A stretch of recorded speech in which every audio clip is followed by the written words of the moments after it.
What's up guys, Brett here, and let's get started.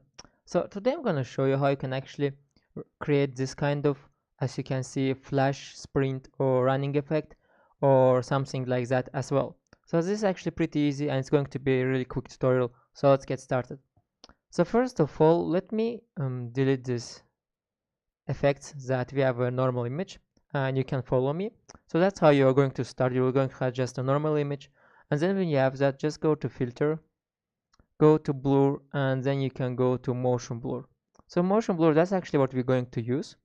And when you have motion blur, what do we have actually here? So first of all, here we have this kind of distance, and the more you make this distance, the blurrier it gets. Another thing you have here is actually this kind of angle, and you can make it like 90°, or you can make it 0°, so it's going from left to right, or you can even make it diagonal, so it's going like this. So anything you want to, but I would suggest to make it 0 if you want to create a running effect, or maybe a car that drives really fast like this. That is the thing that you usually see in ads. And maybe also increase distance a little bit, and that should be fine. Yeah, let's press OK. So now when you have done that, here you're going to see first of all smart filters, and then you're going to see motion blur here. You can turn this off or turn it on. Another thing that we have here is actually this mask. This white mask is going to help us to hide or show motion blur on some parts. And how we're going to use that? So go here, press right, choose the brush tool, then go here, make sure you have here black color selected, so press this option to change the black and white, or you can just press on the color and make sure it's black. Another thing you should do is go here and make the hardness 0, make sure opacity is 100, flow is of 100, and when you have done all of this, you can just start drawing. Make sure your mask is selected, okay, not the image but mask. And then if you draw the mask, see what happens. When we draw on the mask, we start seeing back the normal image, and that's actually what we need. We need to see at least some of the normal image, so it doesn't look too blurry like this. Maybe her hands are still showing, and then we only see like her body parts, like legs basically running fast. And in order to make this even more accurate, what we could do is we could just make our brush size a little bit bigger, even bigger I would say, like this. And for example, now if I just, let's say, press, let's just go back. For example, now if I change the color to white and I start pressing, like not on the image itself, or because if I press here it's going to be totally blur. Let's go back. But if I press, for example, here, it's going to make just some sudden, like just some little adjustments.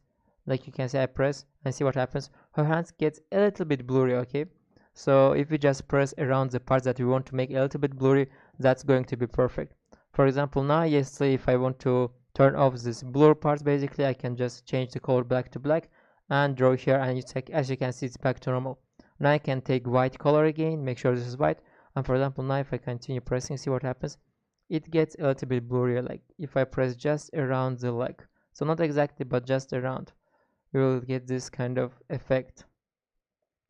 Okay guys, so now let's go to this guy here, and as you can see here we have this effect, I would say much better because it's more accurate. And how can we do that? First of all, let me delete these smart filters again, so we have just simple image. Now before we create this motion blur effect here, what we actually need to do, we need to select the guy first. In order to do that, you can go to select and you can choose here subject. So if you have like a pretty old version of Photoshop, then you're not going to have this subject option here, and you will need to select the guy manually. Subject, what it actually does, it tries to find out the main subject on this image and select it. So let's go to select and choose subject. So it's pretty useful function, I would say, and it works pretty good. As you can see here, we have selected the guy almost in few seconds, and it's almost perfect. Here we have just few things that we could change, but it's fine. And now when we have done that, let's go to filter, blur, and motion blur. So now what's going to happen, because we have this part selected, if we choose motion blur, is going to blur only the selected parts, okay? And what we can do now, let's just press OK. So now the problem is that we want to blur everything outside of this guy, so it's kind of, we need to inverse the mask, okay? We need to change the places. So now we have to press on the mask, and as you can see, it created this mask automatically as soon as we chose motion blur. So now we have to invert this mask. In order to do that, you can just select the mask, and then you can press Ctrl plus I if you're using Windows. If you're using Mac, you have to press Command plus I. And if we do that, see what happens.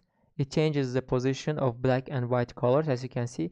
And that's why now everything that is white here, we see that it's blurry. Everything that is black here, as you see, it's not blurry. And that's why we get here this kind of cool motion blur effect. And if you want to edit it, you can just press twice on motion blur. And now, for example, you can increase the distance, you can make it smaller, and so on. Yeah, but don't make it too much. Yeah, you can just play with it like this, should be fine. So that's it basically, guys. As you see, it was pretty easy, and I showed you one of the filters that Photoshop has, and Photoshop has actually tons of other filters as well, so you can just go there and look up it for yourself. Also, if you're interested in becoming a Photoshop professional and creating tons of cool artworks like I have on my Instagram account, if you want to, you can go and look here. Another thing you could do is actually go to my website, learnfromfred.com. Let me just show you quickly, learnfromfred.com, and there I have a professional Photoshop course that you can take, and it will make you like one of the top Photoshoppers, I would say, because here I'm using some of the top secrets that not even all pros know. So that's it, guys. I hope you enjoyed this course, and yeah, find the link for the course in description. You also find the discount for this course, and see you guys on the next lesson. Bye.